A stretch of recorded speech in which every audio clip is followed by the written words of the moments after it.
السلام علیکم دوستانو دا نننه وظیفه په نننه ویډیو کې د هغه چا د پاره ده که چېرته څوک د رزق فراخۍ دپاره چې رزق مې فراخه شي یا کاروبار شروع کوي نوی کاروبار شروع کوي یا کاروبار کې د برکت دپاره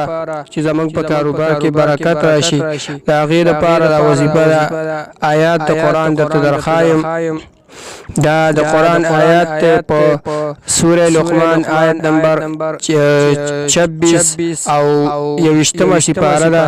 آیه کې آیات ته لله ما فی السماوات والارض ان الله هو الغنی الحمید